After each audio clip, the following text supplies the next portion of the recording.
আসসালামু আলাইকুম। আজকের ভিডিওতে আমি দেখাবো কিভাবে একটি রাউন্ড নেক টি শার্ট তৈরি করতে হয়। পুরো ভিডিওটি না টেনে দেখার অনুরোধ রইল। যারা স্যাম গার্মেন্টস চ্যানেলটিকে সাবস্ক্রাইব করেছেন তাদেরকে অসংখ্য অসংখ্য ধন্যবাদ। যারা এখনও সাবস্ক্রাইব করেননি অবশ্যই সাবস্ক্রাইব করে আমাদের পাশেই থাকবেন। পুরো ভিডিওটি কেমন হয়েছে কমেন্ট বক্সে অবশ্যই জানাবেন। চলুন তাহলে ভিডিওটি শুরু করা যাক।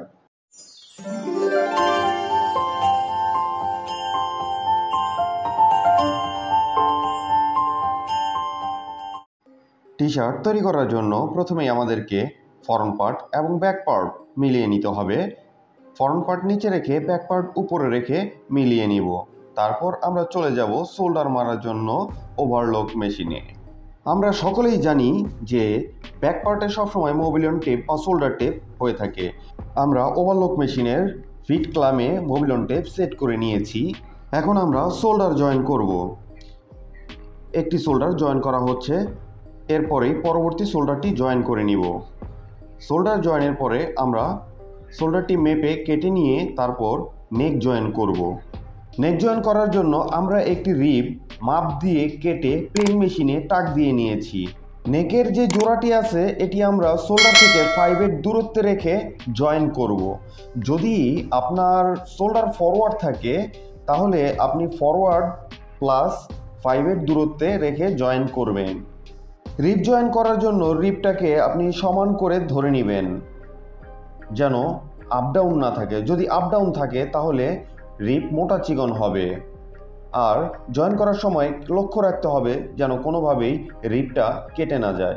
যদি রিপ কেটে ফেলেন তাহলেই রিপ মোটা চিকন হবে। নেকের সারগাম থেকে রিপ সবসময় 3 থেকে 5 cm ছোট হয়ে থাকে ফেব্রিক অনুযায়ী, তাই পুরো নেকটাকে সমানভাবে খাইয়ে দিতে হবে। নেক জয়েন শেষে আমরা ব্যাক নেকে 12 টেপ জয়েন করে নিব। আমরা 12 টেপ জয়েন করছি একটি প্লেন ফিট দিয়ে। আপনি চাইলে CL গাইড বা লেফট সাইড 116 গাইড ব্যবহার করতে পারেন। আমরা 12 টেপটি জয়েন করছি ওভারলকের সেলাই ঢেকে 116 অ্যালাউন্স রেখে, যেন ওভারলকের সেলাইটি দেখা না যায়। 12 টেপের দোনো পাশে এভাবে ভেঙে দিতে হবে, না হয় কাঁচা থেকে যাবে।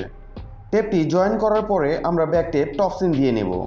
টপসিন দেওয়ার জন্য আপনি CL বা 116 লেফট সাইড গাইড ব্যবহার করতে পারেন। ব্যাক টেপ টপসিন দেওয়ার জন্য আপনাকে অবশ্যই বডি পার্ট টান বা লুজ কোনোটাই দেওয়া যাবে না, স্বাভাবিক রাখতে হবে। টানলে চিকন হয়ে যাবে, লুজ রাখলে মোটা হয়ে যাবে।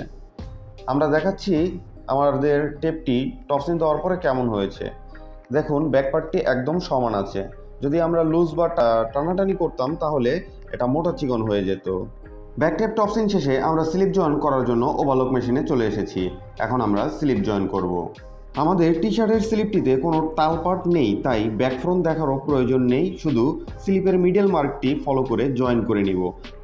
আপনাদের টি শার্টের স্লিপে যদি তাল পার্ট থাকে তাহলে অবশ্যই কাট মার্ক থাকবে। কাট মার্ক দেখে ব্যাক ফ্রন্ট দেখে জয়েন করে নেবেন। স্লিপ জয়েন এবং নেক জয়েনের সময় চেলিগুলোকে ফলো করবেন। শোল্ডারের চেলিগুলোকে অবশ্যই ব্যাগে দিয়ে দিবেন, মানে ব্যাক পার্টে দিয়ে দিবেন। স্লিপ জয়েন করতে হয় বডির আর্মোল শেপের সাথে। কাজের সুবিধার্থে আর্মোলটিকে মেশিনের ফিটের নিচে রেখে স্লিপটে ধরে মিলিয়ে নেওয়া হচ্ছে।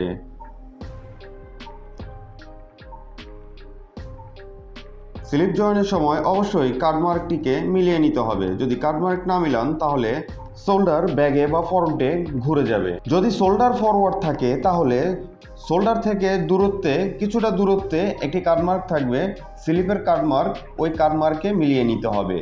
স্লিপ জয়েন্ট শেষে সাইড জয়েন্টের প্রস্তুতি নেওয়া হচ্ছে। আর্মোল পয়েন্টটিকে সুন্দরভাবে মিলিয়ে নেবেন।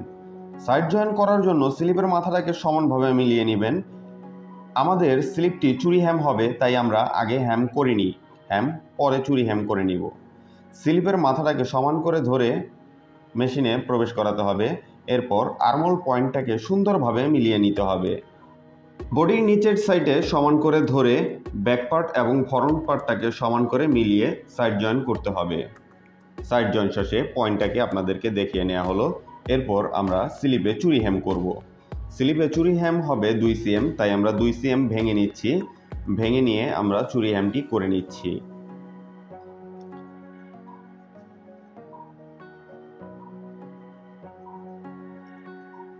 আপনারা দেখে নিন আমরা সিলিন্ডার ফিট মেশিনে কিভাবে চুরি হ্যামটি করছি।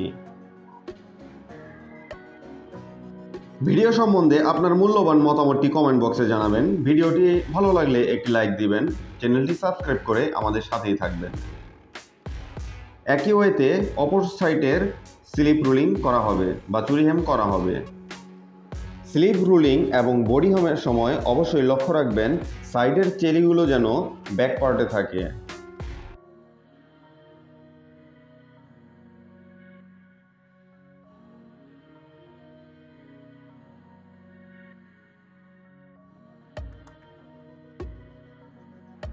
স্লিভের চুরি হ্যাম শেষে এখন বডি হ্যাম করার প্রস্তুতি নেওয়া হচ্ছে।